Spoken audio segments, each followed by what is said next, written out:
আসসালামু আলাইকুম রহমতুল্লাহ। Diploma tutor থেকে আমি নোমান। সিভিল তৃতীয় পর্বের সার্ভেইং ওয়ান সাবজেক্ট, এটা খুবই গুরুত্বপূর্ণ তোমাদের জন্য। তো এখানে মূলত থিওরিটিক্যাল ব্যাপার স্যাপার বেশি ছিল, কিন্তু এখন আমরা শেষ সময়ে পরীক্ষার ঠিক আগ মুহূর্তে আমরা কিছু ম্যাথ করব, যে ম্যাথগুলো বা যেই প্রমাণগুলো আমাদের পরীক্ষায় আসা সম্ভব। ঠিক আছে, তো আমরা এই ক্লাসে বিস্তারিত বেশি আলোচনা করব না, বা বেসিক নিয়ে বেশি বেশি আলোচনা করব না। আমরা জাস্ট প্রমাণ করব এবং খুব সহজ ভাষায় যেন আমরা এটা পরীক্ষার খাতায় লিখতে পারি, সেইভাবে আজকের এই ক্লাসটা আমাদের পরিচালিত হবে। সো মূলত এখানে আমরা আজকে দুইটা চ্যাপ্টার নিয়ে আলোচনা করব, একটা হচ্ছে চ্যাপ্টার 3 এবং চ্যাপ্টার 6। ঠিক আছে, এটা হচ্ছে আমাদের পার্ট 1, যেখানে আমরা দুইটা চ্যাপ্টার নিয়ে আসি, 3 নাম্বার এবং 6 নাম্বার। সো এই দুইটা অধ্যায়ের মধ্যে আমাদের কি কি প্রমাণ আছে এবং কি কি ম্যাথ আছে, সেগুলো আমরা এই ক্লাসের মাধ্যমে সলভ করব। তো প্রথমে যদি আমি তৃতীয় অধ্যায়টা দেখি, তো তৃতীয় অধ্যায়ে তোমাদের অপটিক্যাল স্কোয়ার নিয়ে আলোচনা করা আছে, যেটা হয়তো ইতিমধ্যেই তোমরা তোমাদের কলেজে, তোমাদের ইনস্টিটিউটে দেখছো এবং প্র্যাকটিক্যাল করছো। ঠিক আছে, সো এইটার ক্ষেত্রে আমাদের মোস্ট ইম্পর্ট্যান্ট একটা প্রমাণ আছে, সেটা হচ্ছে প্রমাণ করো যে অপটিক্যাল স্কোয়ারের আয়না দুটির অন্তর্ভুক্ত কোণ 45 ডিগ্রি। ঠিক আছে, সো এই প্রমাণটা কিন্তু পরীক্ষাতে অনেকবার আসে এবং এবারও আসতে পারে। ঠিক আছে, বাদ দেওয়ার কোনো সুযোগ নাই। তো এখানে তোমরা যেটা দেখতে পাচ্ছ, এটা একটা হচ্ছে অপটিক্যাল স্কোয়ারকে যদি আমরা ঠিক মাঝ বরাবর কেটে ফেলি বা সেকশন করে ফেলি, তাহলে এই চিত্রটা চলে আসবে।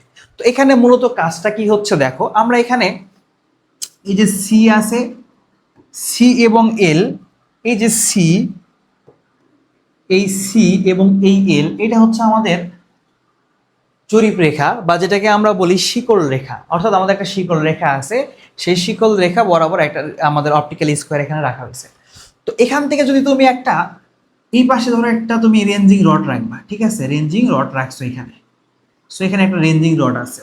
তো আলো আলো আসলে কি করে, বা আয়না আসলে কি করে, হয় আমাদের উপরে আলো পড়ে, সে আলোটা রিফ্লেক্ট করে আয়নাতে যায়, তাই না? আপতিত হয়, আপতিত হওয়ার পরে আবার প্রতিফলিত হয়ে আমাদের চোখে আসে। তো আমাদের চোখে যখন প্রতিফলিত হয়ে আসে, তখন আমরা ওই জিনিসটা দেখতে পারি। সো এখানে থাকে আমাদের রেঞ্জিং রড, এবং এখানে আমরা চোখ, ধরো আমরা এখান থেকে এদিক থেকে আমরা কি দেখি। ঠিক আছে, সো এই পাশে থাকবে আমাদের কি চোখ। তো নর্মালি আলো যখন এই রেঞ্জিং রডের উপরে পড়বে, তখন সেই আলোটা মানে এই রেঞ্জিং রডের থেকে যাবে, যাওয়ার পরে এই যে এই দিকে আপতিত হবে, অর্থাৎ এখানে আই বিন্দুতে আপতিত হচ্ছে। সো আমরা এখানে ও আইটাকে বলতে পারি আপতিত রশ্মি। ও আই এটাকে বলতে কি পারি, আপতিত রশ্মি। এরপরে দেখো, ও থেকে আই থেকে যখন এইচ এর দিকে এই রেখাটা চলে যাচ্ছে, অর্থাৎ আলো এক জায়গায় পড়ছে, পড়ার পর আবার কি হচ্ছে, প্রতিফলিত হয়ে চলে যাচ্ছে, এটাকে বলা হচ্ছে আই এইচ, কে বলা হচ্ছে প্রতিফলিত রশ্মি। এরপরে এইচ সি, এই থেকে আবার প্রতিফলিত হওয়ার পরে আবার কি হয়েছে, এই এইচ যে আমাদের আয়নাটা আছে বা গ্লাসটা আছে, সেটার উপরে আবার হচ্ছে আমাদের এখানে আপতিত হচ্ছে। এটা কিন্তু মূলত প্রতিফলিত রশ্মি, যে প্রতিফলিত রশ্মিটা এই এইচ বিন্দুতে আপতিত হয়েছে, হওয়ার ফলে আরেকটা প্রতিফলিত রশ্মি এখানে তৈরি করছে। এইখান থেকে আমাদের আলো গেল, যাওয়ার পরে এই আয়না থেকে এই আয়নায় চলে গেছে, দর্পণে গেছে বলতে পারো। এই দর্পণ থেকে যখন আমাদের চোখের আলোটা আবার ফিরে আসে, তখন আমরা এটা দেখতে পাই। ঠিক আছে, আমরা এই গ্লাস থেকে এই জিনিসটা দেখব। এখানে যে আমাদের বস্তু থাকবে, যে কোনো বস্তু থাকতে পারে, সেই বস্তুটা আমরা এই গ্লাসের মধ্যে দেখতে পারবো। বুঝছো কিভাবে? আলোটা এখানে যাবে, এখান থেকে এখানে যাবে, এবং এখান থেকে আমাদের চোখে আলোটা আসবে। এইভাবে আমরা এটাকে দেখতে পারি। সো বেসিক আমরা বলতে চাচ্ছিলাম না, তারপরে মোটামুটি যা বললাম এটা এনাফ। এখন আমরা আসি আমাদের প্রমাণের দিকে, আমরা আগাবো। ঠিক আছে, সো এখানে এই জিনিসগুলো লিখছি আমি তোমাদের, যেটা বললাম এইচটা হচ্ছে দিকচক্রবল আয়না, এরপরে সূচক আয়না আই, ও হচ্ছে বস্তু, আপতিত রশ্মি ও আই, অর্থাৎ যেটা বললাম ও আই আপতিত রশ্মি, আই এইচ প্রতিফলিত, আর এইচ সি প্রতিফলিত, আই এইচ প্রতিফলিত, এইচ সি প্রতিফলিত। ডিটা হচ্ছে প্রথম এবং শেষ আপতিত, প্রথম আপতিত রশ্মি এবং শেষ প্রতিফলিত রশ্মি যে বিন্দুতে মিলিত হয়, সেটাকে বলি আমরা ডি, বা হচ্ছে শেষ প্রতিফলিত রশ্মির ছেদ বিন্দু। এরপরে শিকল রেখা সিএল বলছি আয়নাদ্বয়ের অভ্যন্তরীণ কোণ। অর্থাৎ এইটা একটা আয়না বা এটা একটা দর্পণ, আই দর্পণ এবং এইচ দর্পণ, এই দুটো দর্পণের মধ্যবর্তী যে কোণ, সেটা হচ্ছে আমাদের এখানে আলফা। ঠিক আছে, সো এই আলফার মানটাই আমরা বের করব। কিন্তু দেখো যে অপটিক্যাল স্কোয়ার আয়না দুটির অভ্যন্তরীণ কোণ কত, 45 ডিগ্রি। অর্থাৎ এইটা সমান সমান হোয়াট, বা এটা সমান সমান যে 45 ডিগ্রি, এইটা আমাদের কি করতে হবে, প্রমাণ করতে হবে। ঠিক আছে, আমরা একদম জ্যামিতিতে চলে যাব এখন। হ্যাঁ, জ্যামিতিতে চলে যাব। দেখো, এখানে ফার্স্ট অফ অল এই চিত্রটা তোমরা আঁকাই নিবা, যেভাবে আমি বললাম এইভাবে আশা করি বুঝতে পারছো, এইভাবে আঁকাই নিলেই হবে।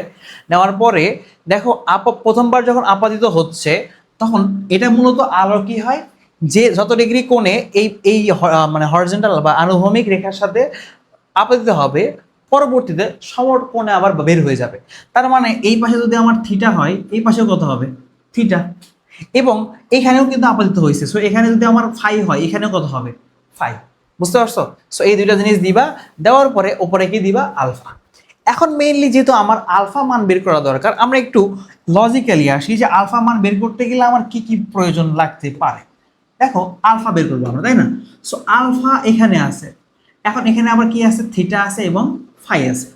সো একটা ত্রিভুজের তিনটা কোণের সমষ্টি কত হয় 180 ডিগ্রি হয়। তো সেই ক্ষেত্রে কিন্তু আমরা এটা লিখতে পারি যে alpha plus theta plus phi is equal to 180 degree. So আমরা যদি কোনোভাবে থিটা প্লাস ফাই এর মানটা বের করতে পারি তাহলে কিন্তু আমরা 180 ডিগ্রি সরি এই যে আলফার মানটা বের করতে পারবো। এই থিটা প্লাস ফাই এর মানটা 180 পাশে বার করে দিব, দেওয়ার পর এখান থেকে অটোমেটিক্যালি আমার আলফার মানটা চলে আসবে। সো এইটা লেখার দরকার নাই, এটা মনে রাখবা, ঠিক আছে? এটা আসলে খাতার মধ্যে লেখার ব্যাপার না, এটা মাথায় রাখার ব্যাপার, যা আমাদের থিটা এবং ফাই এর মানটা বের করলে আমি আলফার মানটা বের করতে পারবো।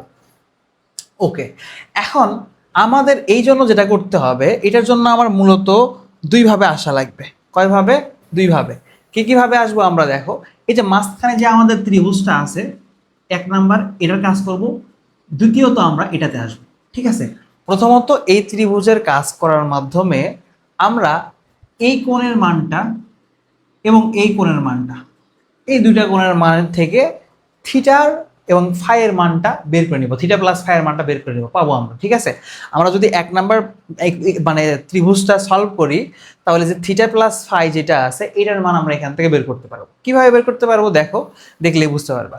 ঠিক আছে, আচ্ছা এখন আসো, আমরা যেহেতু এই কোণ এবং এই কোণ এই দুইটা কোণকে সমান বলতেছি, সেটা আমরা একটু জ্যামিতিক ভাবে খাতায় লিখবো। কিভাবে লিখতে পারি আমরা দেখো, এখানে আমাদের আছে ও আই এ এবং এখানে আছে ও এইচ আই বি, তাই না? এই যে এই কোণটা যদি তুমি কল্পনা করো তাহলে এই কোণের আমরা প্রকাশ করতে পারি কি ও আই এ কোণ এবং এইচ আই বি কোণ, এই দুইটা কোণের মানকে সমান, থিটা দুইটাই সমান। সো আমরা এটাই লিখতে পারি যে চিত্র হতে, কই থেকে আমরা চিত্র হতে, কি চিত্র হতে? চিত্র হতে ও এ আই, কি ও আই এ সরি, কোণ O I A is equal to কোণ হচ্ছে এইচ আই বি, কোণ H I B is equal to এটা কত থিটা, এটা কত থিটা। ঠিক আছে, সেম ভাবে যদি আমরা এই পাশে আসি তাহলে দেখো এটা হচ্ছে কিউ, এটা কি কিউ। ঠিক আছে, so Q H C, Q H C এই কোণের মান, আবার পি এইচ আই এই কোণের মান। সো দুটা কোণ আবার কি সমান। সো সেম ভাবে আমরা এখানে লিখতে পারি এবং কোণ কোনটা Q H C, Q H C is equal to এই পাশেটা কত P H I is equal to কোণ পি এইচ আই। ঠিক আছে, ইজ ইকুয়াল টু কত 5, ইজ ইকুয়াল টু 5। বুঝা গেছে? আচ্ছা, এটা তো বুঝলাম। এখন কথা হচ্ছে ভাইয়া আমরা বাইরের দুটা কোণ নিছি, এখন আমাকে একটা প্রশ্ন বলো যে একটা সরল রেখা যদি আমি আঁকি তাহলে এই সরল রেখার কোণটা কত হয়?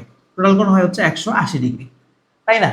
সো এইখানে যে ব্যাপারটা ঘটছে সেটা দেখো এইরকম, এবং একটা রেখা এইভাবে আপতিত হয়ে এভাবে প্রতিফলিত হয়ে চলে গেছে, বা আমরা এটা সহজ ভাষায় লিখলে এইভাবে আসছে এইভাবে চলে গেছে, তাই না?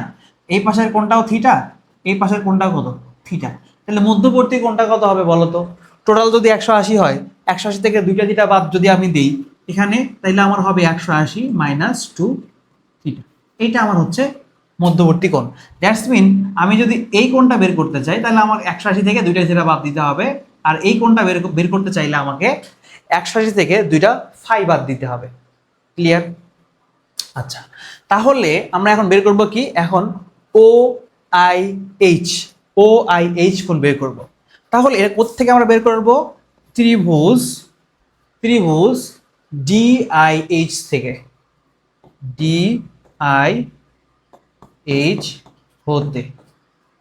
তাহলে ত্রিভুজ জিআইএইচ হতে আমরা কি পাচ্ছি?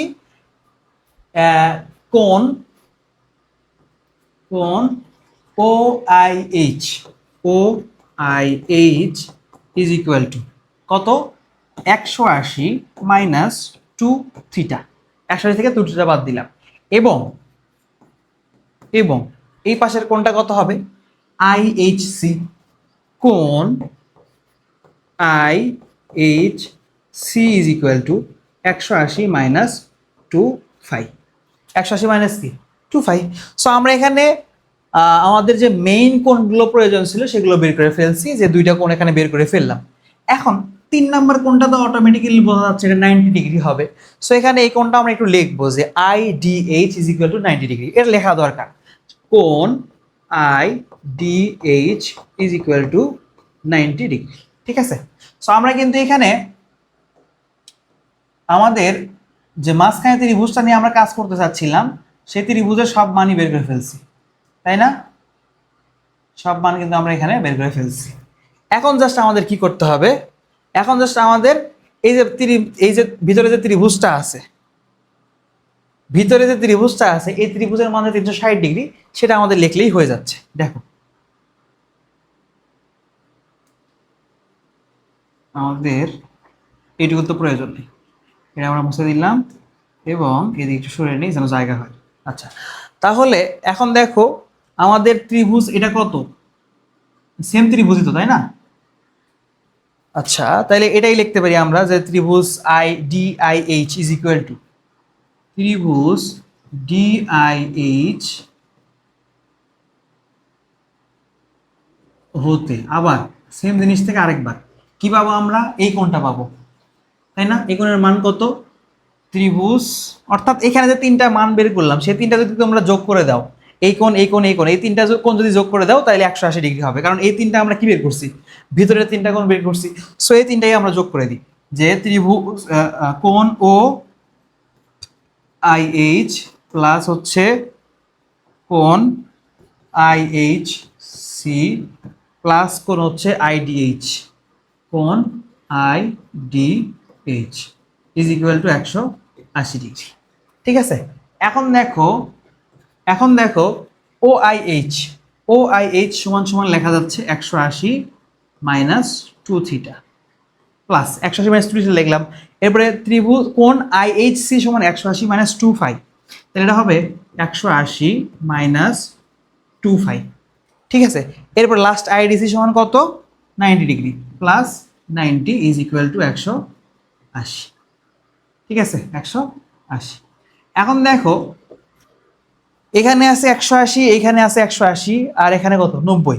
180 180 যোগ করলে 360, 360 প্লাস 90 যোগ করলে 450 minus 2 into theta plus phi.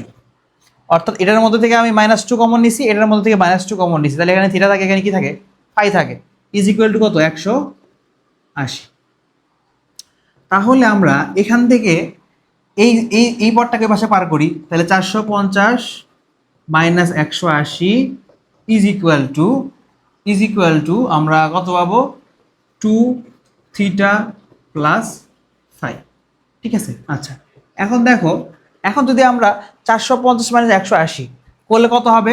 270, তাই হবে না? 270 হওয়ার কথা। 400 নাকি কম ভুল বলতেছি, 450 মাইনাস 180, হ্যাঁ 270। আর এই পাশে আছে হচ্ছে আমাদের 2 থিটা প্লাস ফাই। ঠিক আছে। তাহলে এই দুই দ্বারা যদি এটাকে ভাগ করে দাও তুমি, তাহলে কত হবে দেখো তো? 270 ভাগ 2, 135। তাহলে আমরা থিটা প্লাস ফাই সমান সমান পাচ্ছি হচ্ছে 135। কিভাবে পাইলাম? এই যে দুইটা গুণ আছে, এই পাশে আসলে ভাগ হয়ে যাবে, 135 হলো। ঠিক আছে। এখন এই 135 মানটা যদি আমরা এখানে জাস্ট বসাই দিই তাহলে কিন্তু আমাদের কাজ শেষ। বুঝছো? আমরা কিন্তু খুব ইজিলি করে ফেলছি এটা, আমরা এটুকু করে ফেললাম। এখন এই মানটা শুধু কি করব? এখানে বসে ফেলবো। তাইলে ওই ত্রিভুজটা কোনটা সেটা আমার এখানে বের করতে হবে। দেখো এগুলো সব মুছে দিলাম। আচ্ছা, এখন যেটা আমাদের করতে হবে সেটা হচ্ছে আমরা এই যে এই ত্রিভুজ আই এক্স এইচ, এই ত্রিভুজ থেকে এখন কাজ করব যে ত্রিভুজ আই এক্স এইচ হতে, আই এক্স হতে হতে কি পাবো আমরা, যেখানে তিনটা কোণ আছে, এখানে আছে একটা আলফা, একটা থিটা আর একটা কি ফাই, হতে alpha plus theta plus phi is equal to 180 degree. So এখান থেকে আমরা আলফা প্লাস ফাই এর মান কত, 135। আলফা প্লাস ফাই এর মান 135 পাইছি না আমরা, এই যে এখানে, এই যে alpha plus phi is equal to 135, এটা এখন আমরা এখানে নিব।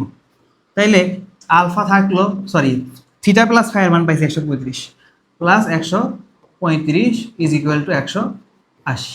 তাইলে এখানে আলফার মান কত হবে বলো তো, 180 minus 180 minus 135 is equal to 45 degree.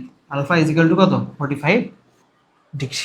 ঠিক আছে, প্রমাণিত, PROVED, প্রুভড। ক্লিয়ার? আচ্ছা, আশা করি বুঝতে পারছো। তাহলে এটাই আমাদের প্রমাণ, এই প্রমাণটাই আমাদের এখানে চাইছে। তো এর মধ্যে যদি আশা করি কোনো সমস্যা থাকবে না, যদি কোনো সমস্যা থাকে তাইলে ইনবক্সে নক দিতে পারো বা হোয়াটসঅ্যাপে অথবা টেলিগ্রামে বললে এখানে যে কোনো সমস্যা আমি সলভ করে দিব। আচ্ছা, তাইলে আমাদের এটা শেষ। আমরা এখানে কি করলাম আরেকবার আমি বলি। চিত্র হতে প্রথমত তুমি যেটা করবা সেটা হচ্ছে, চিত্র থেকে প্রথমত তুমি যেটা করবা সেটা হচ্ছে প্রথমে আগে বাইরে যে দুইটা কোণ আছে, একটা থিটা এবং একটা ফাই, সেটা বের করে নিবা। নেওয়ার পরে ত্রিভুজের মধ্যে যে তিনটা কোণ আছে এই তিনটা কোণ বের করে নিবা। নেওয়ার পরে ওই ত্রিভুজের যে আমরা তিনটা শর্ত আছে, শর্ত অনুযায়ী এই ত্রিভুজটা আবার কি করা যায়, তিনটা কোণ সমান সমান 180 লেখা যায়, সেই কন্ডিশনে ফেলবা। ফেলার পরে এখান থেকে থিটা প্লাস ফাই এর মান বের করবা। করার পরে এই 2 নাম্বার যে ত্রিভুজটা আমরা দেখছিলাম, এই 2 নাম্বার ত্রিভুজে আবার এই যে 180 কন্ডিশন ফেলবা, ব্যাস, তাহলে এখান থেকে আলফার মানটা পেয়ে যাবা। আশা করি বুঝতে পারছো। হ্যাঁ, আচ্ছা, এবার চলে যাই আমরা নেক্সট। এটা কিন্তু আমাদের শেষ। এই একটা প্রমাণই ছিল অপটিক্যাল স্কোয়ারের এই অধ্যায়ে। এই একটা করলে ইনশাল্লাহ আশা করি পরীক্ষায় আসতে পারে। সো এরপরে আমরা চলে যাব দ্বিতীয় ষষ্ঠ অধ্যায়ে। ঠিক আছে, আমরা 2টা অধ্যায় করব, 3 আর 6। এবং ষষ্ঠ অধ্যায়, অধ্যায় কত, 6, অধ্যায় 6। ঠিক আছে, এখন এই অধ্যায়ে আমরা নর্মালি 2 ধরনের ম্যাথ দেখতে পাই, বা 2টা টাইপের ম্যাথ বলতে পারো দেখতে পাই। একটা হচ্ছে সংশোধনী, কিসের, প্রকৃত দৈর্ঘ্য ও ক্ষেত্রফল নির্ণয়ের ক্ষেত্রে আমাদের মানে মান যেটা আছে সেটা বের করা।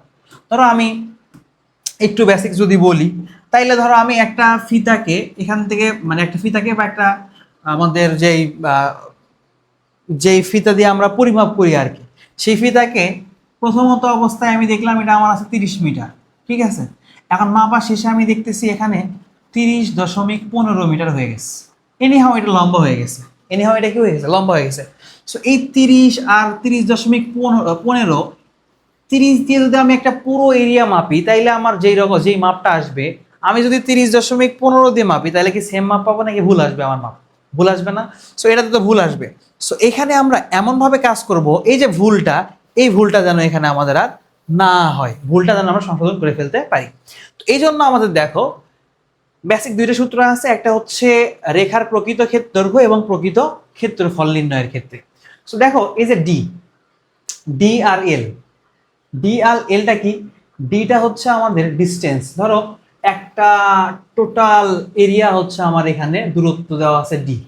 ঠিক আছে, এবং এর মাঝে তুমি একটা ফিতা দিয়ে কতটুকু মাপতে পারো, এটা হচ্ছে এল। এগুলো কি এল, এটা হচ্ছে প্রতিটা এল, প্রতিটা আমাদের এখানে এল। ঠিক আছে, তাহলে ডি আর এল এর মধ্যে পার্থক্য বুঝছো? এই যে ডিটা হচ্ছে রেখার প্রকৃত দৈর্ঘ্য, আর ডি প্রাইমটা হচ্ছে ভুল পরিমাপকৃত দৈর্ঘ্য, অর্থাৎ আমরা যেটা ভুল করে পরিমাপ করি। ধরো আমার এটা হওয়ার কথা ছিল 100 মিটার, 100 মিটার, এখন এটা হয়ে গেছে হচ্ছে 102 মিটার। তার মানে এই মানটাকে আমরা ভুল মান বলবো, এবং এটাকে আমরা কি দ্বারা প্রকাশ করব, ডি প্রাইম দ্বারা প্রকাশ করব।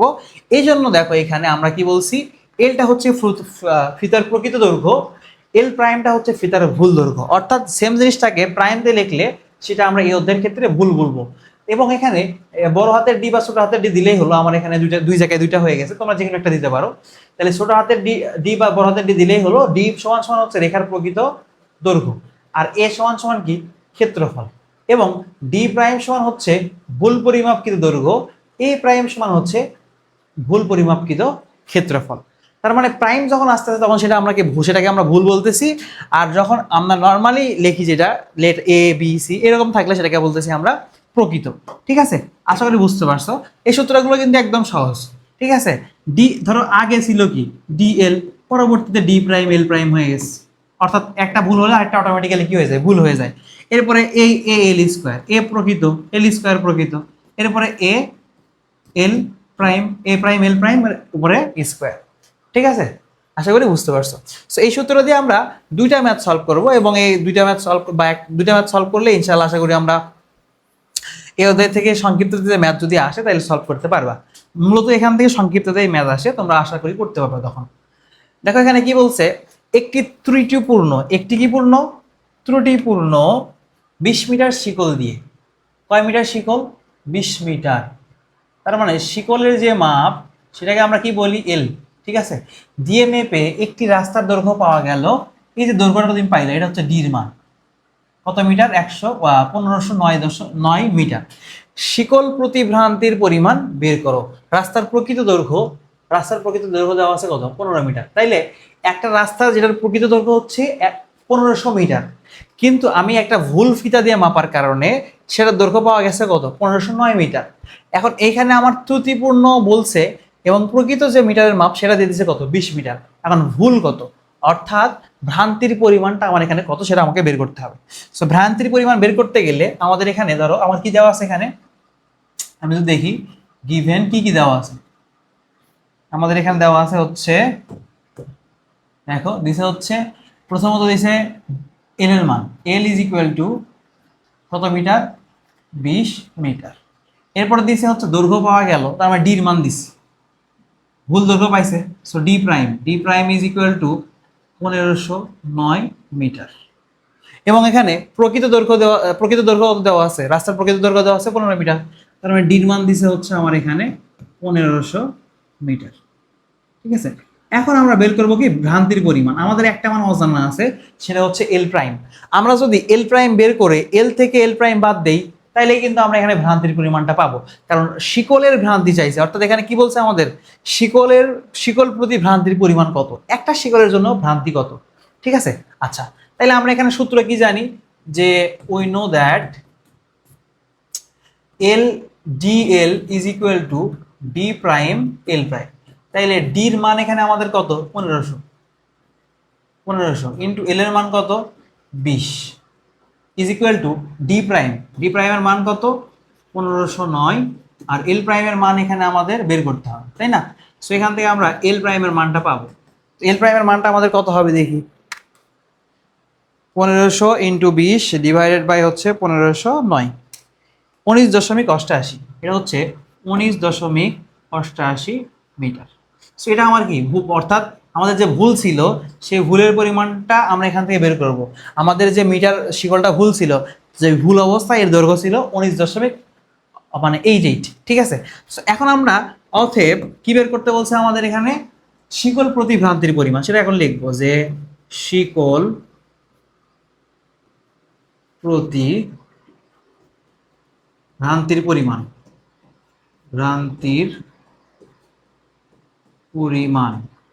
শিকল প্রতি ভ্রান্তির পরিমাণ ইজ ইকুয়াল টু কত, 20 মাইনাস 19.88। ঠিক আছে, টোটাল মানে যেটা মূল সেটা থেকে আমরা 19.88 বাদ দিলাম, তাইলে আমাদের এটা হচ্ছে 0.12 মিটার। এটা হচ্ছে আমার শিকল প্রতি ভ্রান্তির পরিমাণ। ঠিক আছে, আচ্ছা আশা করি বুঝতে পারছো। তাহলে এই ম্যাথগুলো একদম সহজ, সংক্ষিপ্ততে আসবে। সো এটা আমাদের ওকে হয়ে গেল। এখন আমরা যাব হচ্ছে আমাদের পরবর্তী ম্যাথে। এই ম্যাথে কি বলছে দেখো, 20 মিটার দৈর্ঘ্য বিশিষ্ট শিকল দ্বারা মেপে একটি রেখার দৈর্ঘ্য পাওয়া গেল কত, 463.70। তার মানে 30 মিটার দৈর্ঘ্য বিশিষ্ট শিকল, তার মানে দৈর্ঘ্য বিশিষ্ট শিকল মানে এখানে আমাদের কিসের মান দেওয়া আছে বলো তো। আমরা যদি লিখি গিভেন, আমাদের এল এর মান দেওয়া আছে হচ্ছে 30 মিটার, তাই না। শিকলের দৈর্ঘ্য 30 মিটার, মেপে একটি রেখার দৈর্ঘ্য পাওয়া গেল হচ্ছে 463.70। তার মানে এটা আমরা যে মেপে যে পাইলাম এটা কি আসলেই সঠিক নাকি আসলে এটা হচ্ছে আপাত, সেটা আমরা বুঝতে পারতেছি না। ধরলাম এটা কি আমাদের আপাত, অর্থাৎ মাপার পরে আবার কি হয়েছে দেখো, পরে নিরীক্ষা করে দেখা গেল শিকলটির দৈর্ঘ্য 3 সেন্টিমিটার বেশি ছিল। তার মানে এই যে 3 সেন্টিমিটার শিকলের দৈর্ঘ্য বেশি ছিল, এই বেশি নিয়েই কিন্তু পরিমাপ করে আমরা এই যে এই মানটা পাইছি। এই মানটা যে আমরা পাইছি সেটা কিন্তু বেশি নিয়েই পাইছি। সো আমাদের এটা কি ভুল মাপ, এজন্য এটাকে আমাদের প্রকাশ করতে হবে ডি প্রাইম দ্বারা। So D prime is equal to 463.70 metre. Okay, আচ্ছা, এরপরে আমাদের শিকলটির দৈর্ঘ্য 3 সেন্টিমিটার কি ছিল, বেশি ছিল। তার মানে এল প্রাইম বা আপাত অবস্থায় আমাদের যেটাতে আমরা মাপছি সেটা আমাদের কত ছিল, 3 সেন্টিমিটার বেশি। That's mean 30 plus 3 divide by কত, 100। অর্থাৎ সেন্টিমিটারকে মিটারে কনভার্ট করতে হলে 100 দ্বারা আমাদের ভাগ করতে হয়, তাহলে 3 ডিভাইডেড বাই 100, এটা আসতেছে আমাদের 30.03 মিটার। ওকে, তাহলে আমরা এখানে 3টা মান পাইলাম। এখন আমাদের বের করতে বলছে কি দেখো, রেখার প্রকৃত দৈর্ঘ্য কত, কিসের, রেখার প্রকৃত দৈর্ঘ্য কত।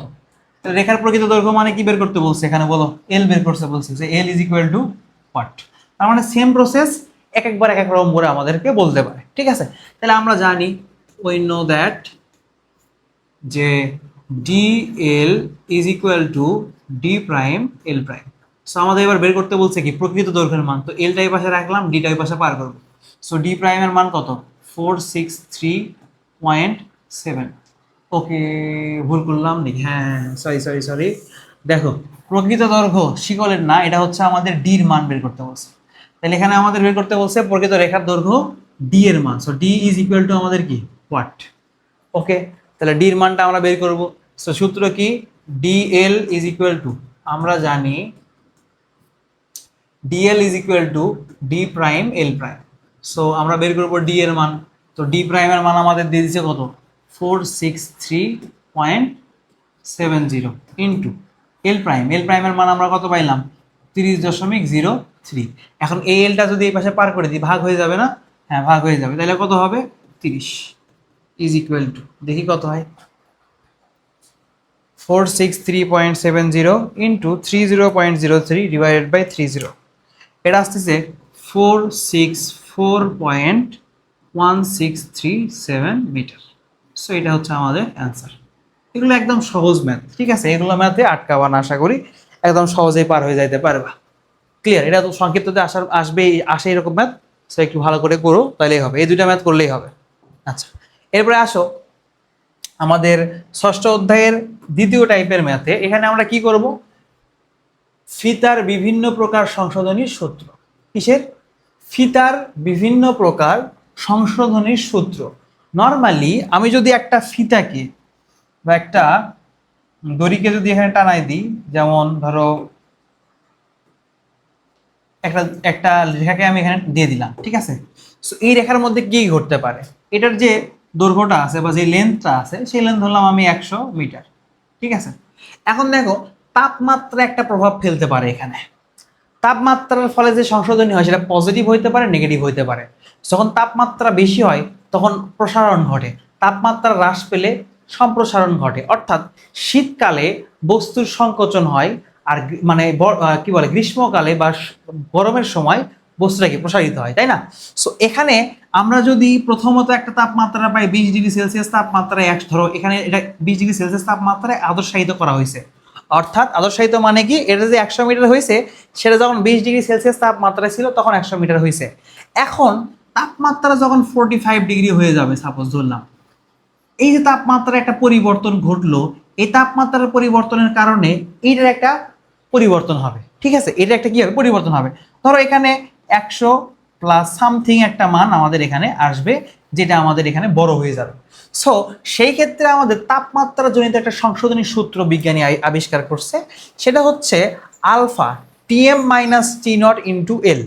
টিএম মাইনাস টি নট কি, টিএমটা কি আর টি নটটা কি। টিএমটা হচ্ছে টি মেজারমেন্ট, অর্থাৎ আমরা যখন মানে মাঠে ঘাটে মাপি তখন আমাদের কথা, ধরো এটা আমরা তো বললাম যে আদর্শায়িত অবস্থায় ছিল হচ্ছে, আদর্শায়িত যেটা অবস্থা সেটাকে বলে টি নট, ঠিক আছে, এটাই ছিল হচ্ছে 20 ডিগ্রি সেলসিয়াস তাপমাত্রা। আবার যখন তুমি মাপতে গেছো মেজারমেন্টের সময় পাইলা হচ্ছে 45 ডিগ্রি তাপমাত্রা। তাইলে আদর্শায়িত অবস্থায় যেটা থাকে সেটা হচ্ছে আমাদের টি নট, আর মেজারমেন্টের সময় বা মাপার সময় যেটা আমরা মাপি সেটা হচ্ছে টি এম। ঠিক আছে, আশা করি বুঝতে পারছো। এরপরে টানের সংশোধনী। টানের সংশোধনী জিনিসটা কি দেখো, টানের সংশোধনী আমাদের কখন আসে, ও এখানে একটা জিনিস বলতে ভুলে গেলাম, সেটা হচ্ছে আলফা। আলফা হচ্ছে তাপ প্রতিসরণ গুণাঙ্ক, ওই যে তাপীয় প্রতিসরাঙ্ক। ঠিক আছে, তাপীয় প্রতিসরাঙ্ক। আর এলটা কি, এল হচ্ছে পরিমাপকৃত দৈর্ঘ্য, আমরা কত মিটার মাপবো সেই দৈর্ঘ্যটা। ঠিক আছে, আচ্ছা এখন আসি আমরা টানের সংশোধনী। টানের সংশোধনী আবার কি, টানের সংশোধনী আবার কি বলো। এই যে টানের সংশোধনীটা আমাদের এখানে আছে, আমরা যখন কোনো একটা ইয়াকে ফিতাকে টানবো, তো টানার ফলে এটা কি বড় হয়ে যাইতে পারে। আবার ধরো তুমি কি করছো, এটা ঝুলে ঝুলে দিছো, ঝুলে যাইতে পারে। তো টানলে বড় হয়, আবার কি হয়, ঝুলেও যেতে পারে। টানের কম বেশির কারণে মেজারমেন্টের সময় এক ধরনের টান থাকে, আবার যখন তুমি কার্যক্ষেত্রে যাও তখন আরেক রকম টান থাকে। ধরো আমি সাপোজ ধরলাম এটাকে যদি আমি এক্স বলে টানি, সমান সমান এক্স বলে টানলাম, কিন্তু পরিমাপ করতে গিয়ে আমি আবার কি করছি, এটাকে ওয়াই বলে টানছি। সো ওয়াই বলে যখন আমি টানবো, তখন কিন্তু আমার এখানে যে মেজার দৈর্ঘ্যটা থাকবে, এখানে যে দৈর্ঘ্যটা আসবে সেটা সেম হবে না, এটা হবে প্রকৃত এবং এটা হবে আমাদের কি ভুল বা আপাত। ঠিক আছে, এই জন্য এখানে টানের যে সংশোধনী করা হয়েছে, এখানে P M R P nought. এখন বলো তো পি এম কোনটা, যেটা আমরা পরিমাপ করি, মেজারমেন্ট করি, তার মানে মেজারমেন্ট করছি আমরা পি এম, এটা আমার আদর্শায়িত নয়। আর এটা হচ্ছে আমার আদর্শায়িত পি নট, অর্থাৎ আমার আদর্শায়িত করার সময় দৈর্ঘ্য ছিল হচ্ছে এক্স, সরি চাপ ছিল এক্স, যে কারণে এটা পি নট। আর যখন আমরা পরিমাপ করতে গেলাম তখন আমরা করছি কত ওয়াই, ভুল একটা দিছি, সমান পরিমাণ তো দিতে পারবো না, আর সমান দেওয়া সম্ভব না। আর যেহেতু সম্ভব না, সেই জন্য এখানে কি আসছে, আমাদের সংশোধনী চলে আসছে। তো টানের সংশোধনী CP is equal to P M P nought into L divided by এই। এটা নর্মালি আমরা এইভাবে লিখি যে পি এম, দেখো যেহেতু এখানে আমরা ম্যাথ করতে গেলেও লিখবো P M minus P nought into L divided by A E. এর এলটা দৈর্ঘ্য, এ ক্ষেত্রফল, এবং ই হচ্ছে স্থিতি স্থাপক গুণাঙ্ক। সো এই যে আলফার মান এটা আমাদের প্রশ্নে দেওয়া থাকবে, ই এর মান স্থিতি স্থাপক গুণাঙ্ক, এটার মান আমাদের প্রশ্নে দেওয়া থাকবে। এই যে পি এম পরিমাপকালে, পি নট আদর্শায়িতকালে, এল হচ্ছে পরিমাপকৃত দৈর্ঘ্য। ঠিক আছে, সো দুইটা সূত্র আমরা এখানে দেখলাম। এরপরে আসবে কি ঝুলনজনিত সংশোধনী।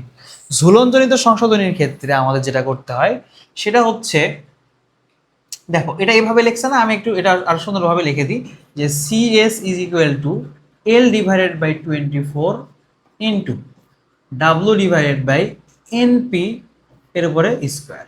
ঠিক আছে, সো যে যেভাবে পারো এটাকে করতে পারো। সো দুটো কিন্তু সেম জিনিস, শুধুমাত্র আমি সাজাই নিলাম আলাদাভাবে, আলাদা হয়ে গেল। এখন ঝুলনজনিত মানে কি, ঝুলনজনিত সংশোধনী সবসময় ঋণাত্মক হবে, মনে রাখবা। ঝুলনজনিত সংশোধনী অলওয়েজ ঋণাত্মক। এটা পজিটিভ হইতে পারে, আবার নেগেটিভও হইতে পারে, এটা পজিটিভও হইতে পারে, নেগেটিভও হইতে পারে। কিন্তু এই যে ঝুলনজনিত সংশোধনী যেটা, এইটা অলওয়েজ হয় হচ্ছে নেগেটিভ, আর পজিটিভ হওয়ার কোনো সূত্র মানে সুযোগই নেই। ঠিক আছে, আচ্ছা তাইলে এই ঝুলনজনিত সংশোধনীর আমাদের সূত্রটা আমরা এখানে পাইলাম। সো ঝুলনজনিত ব্যাপারটা আসলে কি, তুমি নর্মালি এটা তো একটা জায়গা তোমার, কিন্তু যখন তুমি ধরবা তখন এটা কি হয়ে যাবে, এরকম একটা অবস্থা হয়ে যাবে। ঠিক আছে, হেলে যাবে। সো হেলে গেলে তুমি কম পরিমাণ জায়গাকে বেশি পরিমাণ হিসাবে ক্যালকুলেশন করতেছো। ধরো এটা হচ্ছে 100 মিটার, কিন্তু তুমি এই যে ঝুলে যাওয়ার কারণে তোমার পরিমাপের সময় এটা হয়েছে 101 মিটার। তাহলে এই যে তুমি 1 মিটার বেশি মাপলা, এই 1 মিটারটা যদি তুমি বাদ না দাও, ধরো বিয়োগ করবা, যখন 101 থেকে যদি আমি 1 বিয়োগ করি, তাইলে না আবার কত হবে, 100 হবে। এই যে 1, এটাই হচ্ছে আমার সংশোধনীর পরিমাণ, আর এই সংশোধনীর পরিমাণ সবসময় কি হবে, নেগেটিভই হবে। বোঝা গেছে, ঝুলন জানানোর কারণে কখনো পজিটিভ হয় না। আশা করি বুঝতে পারছো। আচ্ছা এখন আমরা যাই, আমাদের এখানে কি কি আছে, তা ডাব্লুটা হচ্ছে ফিতার ওজন, ডাব্লু কি ফিতার ওজন, এলটা হচ্ছে দৈর্ঘ্য, এরপরে এন হচ্ছে স্প্যান বা ঝুলন সংখ্যা। ঠিক আছে, এটা একটু মনে রাখবা, স্প্যান বা ঝুলন সংখ্যা। ধরো আমি একটা ফিতাকেই বা একটা রশিকে এইভাবে দিতে পারি, তাইলে আমার এখানে দেখো স্প্যান কয়টা হলো, একটা, দুইটা, তিনটা স্প্যান। আমার এখানে খুঁটি কিন্তু আছে চারটা, একটা খুঁটি, দুইটা খুঁটি, তিনটা খুঁটি এবং চারটা খুঁটি। তো চারটা খুঁটির মধ্যে স্প্যান কয়টা হয়েছে, তিনটা। ঠিক আছে, সো খুঁটির সংখ্যা যদি উল্লেখ থাকে তাহলে 1 কমে নিবা। তো চারটা খুঁটি উল্লেখ থাকলে স্প্যান সংখ্যা হবে 3, 5টা খুঁটি থাকলে স্প্যান সংখ্যা হবে 4। আশা করি বুঝতে পারছো। এখন এরপরে পিটা কি, প্রয়োগকৃত টান বা টানের পরিমাণ, ঠিক আছে। এটা পিএম মেজারমেন্ট, পিএম যেটা এখানে যেটা আমরা ইউজ করি সেটা কি পিএম মেজারমেন্ট, মানে অর্থাৎ পরিমাপের সময় বা কার্যক্ষেত্রে আমরা যে চাপটা দিয়ে থাকি সেটা আমাদের এখানে নিতে হয়।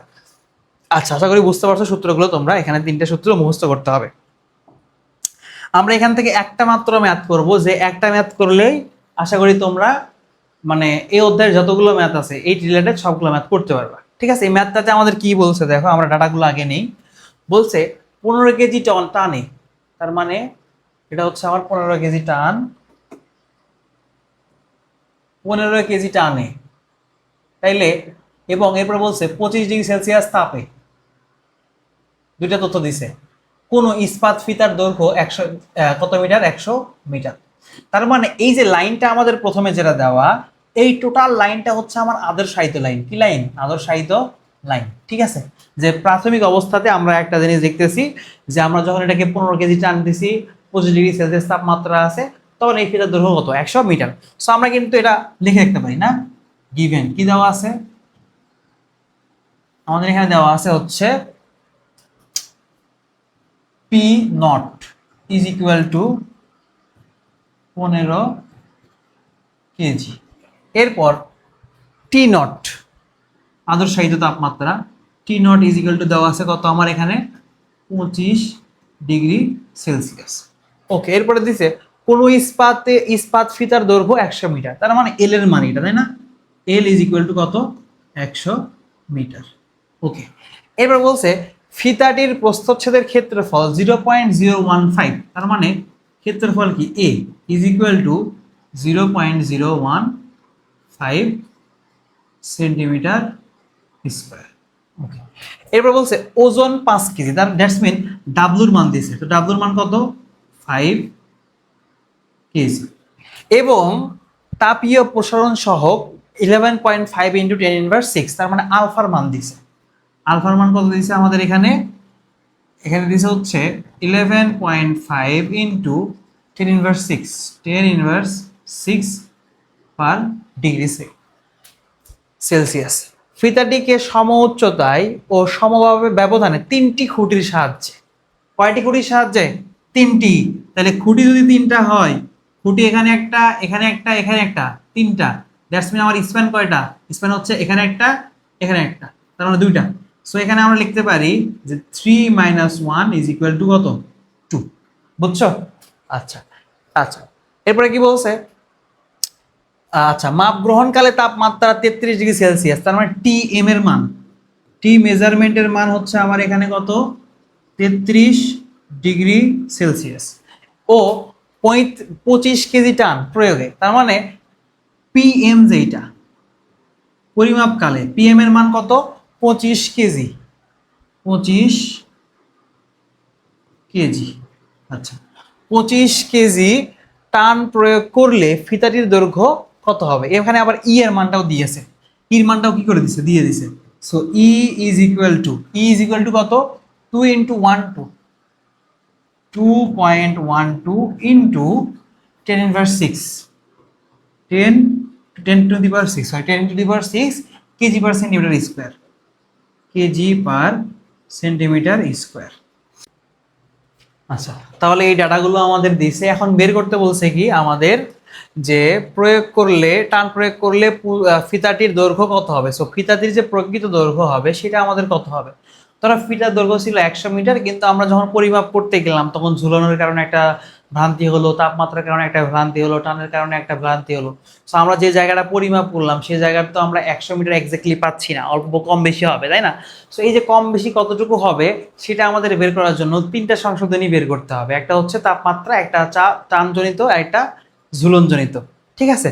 সো আমরা যদি এখন শুরু থেকে দেখি যে তাপমাত্রা জনিত যে আমাদের সংশোধনী, সেটা সূত্র কি? আমরা জানি we know that তাপমাত্রার জন্য, কিসের জন্য? তাপমাত্রার জন্য। সো তাপমাত্রার জন্য আমাদের সূত্র কি? সিটি সংশোধনী কিসের? তাপমাত্রার। তাহলে CT is equal to alpha into T M minus T nought into L, তাই না? তাহলে আলফার মানটা আমাদের প্রশ্নের মধ্যে দিয়ে দিছে এই যে 11.5 ইন্টু 10⁻6। এবার টিএম এর মান, টিএম এর মান 33, টি নটের মান হচ্ছে 25। তাইলে 33 মাইনাস 25 ইন্টু এল, এল এর মান কত? 100 মিটার, 100। ঠিক আছে, আচ্ছা। সো এটা যদি আমরা ক্যালকুলেশন করি কত আসবে দেখি একটু। 11.5 ইন্টু 10⁻6 ইন্টু 33 মাইনাস 25 ইন্টু 100, এটা আসতেছে আমাদের 9.2 ইন্টু 10⁻3। সো এটা কারো কারো এরকম আসতে পারে 0.0092, দুইটাই কি সেম। ঠিক আছে, এগুলো কিন্তু কিসে আসতেছে আমাদের, এই মাপগুলো অবশ্যই মিটারে আসবে। ঠিক আছে, কারণ এখানে আমরা কিসে নিছি? মিটারে নিছি না। সো 100 যখন আমরা 100 মিটার যেহেতু মিটারে নিয়েছি, এই জন্য আমাদের অ্যান্সার যেটা আসবে সেটা অবশ্যই কিসে আসবে? মিটারেই আসবে। ঠিক আছে, আচ্ছা। তাইলে আমরা তাপমাত্রার জন্য নিলাম, এরপর আমাদের কি ছিল দেখো তো? এরপর ছিল টানজনিত। কি জন্য ছিল তো? টানজনিত ছিল। তাইলে আমরা যদি এখন করি টানের জন্য, টানের টানের জন্য, সো টানের জন্য আমাদের এখন কি হবে? টানের জন্য আমাদের এই ক্ষেত্রে আমরা লিখতে পারি CP is equal to, CP is equal to, সূত্র কি ছিল? P M minus P nought into L divided by সূত্র হচ্ছে এই। সো পি এম এর মান আমাদের কত? এখানে পি এম এর মান 25, পি নটের মান হচ্ছে 15। সো এখানে আমরা লিখতে পারি যে 25 মাইনাস 15 ইন্টু এল, এল এর মান কত? 100, 100 ডিভাইডেড বাই এই, এর মান আমাদের এখানে দেওয়া আছে 0.015। তাহলে 0.015 ইন্টু ই এর মান কত? 2 ইন্টু 12, 2.12 ইন্টু 10⁻6। দেখি এটা কত আসে। 25 minus 15 into 100 divided by 0.015 into 2.12 into 10⁻6, 0.0314, 0.0314 metre. ঠিক আছে, আচ্ছা। এরপরে আরেকটা বাকি আছে, কোনটা? আরেকটা বাকি আছে হচ্ছে আমাদের, দেখো একটা করলাম আমরা তাপের জন্য করছি, টানের জন্য করছি, এখন আছে কি ঝুলনজনিত সংশোধনী, তাই না? সো ঝুলনজনিত সংশোধনী আমরা এখন করব। ঝুলনজনিত সংশোধনী সূত্র কি? L/24 into W divided by NPM এরপরে স্কোয়ার। তাহলে এবার কি ঝুলনজনিত, ঝুলনজনিত, তাহলে ঝুলনের জন্য আমার বা ঝুলনজনিত ক্ষেত্রে আমরা কি লিখবো? সিজি। দেখো সিজি লেখা আছে না? ঝুলনজনিত, সিএস, জিটা আলাদা, ভুলে গেছি আমি। আচ্ছা, CS is equal to L divided by 24 into সূত্র কি? সূত্র কি? W divided by NPM, W divided by NPM এর উপরে স্কোয়ার। সো এল এর মানটা আমরা কত? 100 ডিভাইডেড বাই কত? 24। ডাব্লুর মানটা এখানে কত হবে? ডাব্লুর মান হবে 5 ডিভাইডেড বাই এন এর মানটা কত? 2 ইন্টু পিএম এর মানটা কত হবে? 25 এর উপরে স্কোয়ার। আচ্ছা, তাহলে আমরা এখান থেকে বের করে ফেলি 100 divided by 24 into 5 divided by 2 into 25 এর উপরে স্কোয়ার। তাহলে 0.016, 0.04, 0.0416 মিটার। এটা কিন্তু অলওয়েজ কিসে হবে? নেগেটিভে, কারণ আমরা বলছি কি এই দুইটা যদি এখানে সরাসরি নেগেটিভ মান আসে তাহলে নেগেটিভ হবে, এখানে যদি সরাসরি নেগেটিভ মান আসে তাহলে নেগেটিভ হবে, আর সরাসরি নেগেটিভ না আসলে কি হবে? পজিটিভ। তার মানে আমার এখানে এটাও পজিটিভ, এটাও পজিটিভ, এটাও কি পজিটিভ, আর এটা কি হলো? নেগেটিভ হইলো। তাইলে আমি যদি প্রকৃত বের করি, ধরো এখানে যে আমাদের বের করতে বলছি কি প্রয়োগ করলে ফিতার দৈর্ঘ্য কত হবে, অর্থাৎ প্রকৃত দৈর্ঘ্য, অতএব প্রকৃত দৈর্ঘ্য ইজ ইকুয়াল টু 100। এই দুটো কি পজিটিভ, এটাও পজিটিভ, এটাও কি পজিটিভ, এই দুটো যোগ করব। তাইলে প্লাস 0.0092 প্লাস এখানে কত আছে 0.0314, 0.0314 মাইনাস কোনটা মাইনাস, এই যে এইটা 0.0416। ঠিক আছে, তাহলে এটা কত হবে 100 প্লাস 0.0092 প্লাস 0.0314 মাইনাস 0.0416 মাইনাস 0.0416, এটা হবে 99.999 মিটার। তার মানে ভ্রান্তির পরিমাণটা আমাদের এখানে খুবই কম। ঠিক আছে, ভ্রান্তির যে পরিমাণটা সেটা আমাদের এখানে খুবই কম। তাহলে আমরা এখানে প্রকৃত দৈর্ঘ্যটা এখানে এভাবে পেয়ে গেলাম। সো এই টাইপের ম্যাথ আমি যেগুলো করালাম তোমাদের, এই ম্যাথগুলাই আসবে যদি পরীক্ষায় আসে, শুধুমাত্র মান চেঞ্জ হয়ে আসবে। এই ম্যাথটা আসবে, দেখো এই ম্যাথটা কতবার আসছে, দেখো এই ম্যাথটা 13-তে, 14-তে, 19-এ, 23-এ।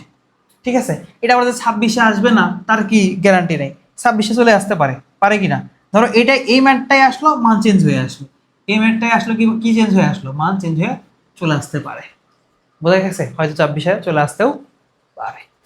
ঠিক আছে, আচ্ছা তাহলে আমরা এখানে আমাদের দুইটা অধ্যায় শেষ করে ফেললাম, 3 এবং 6।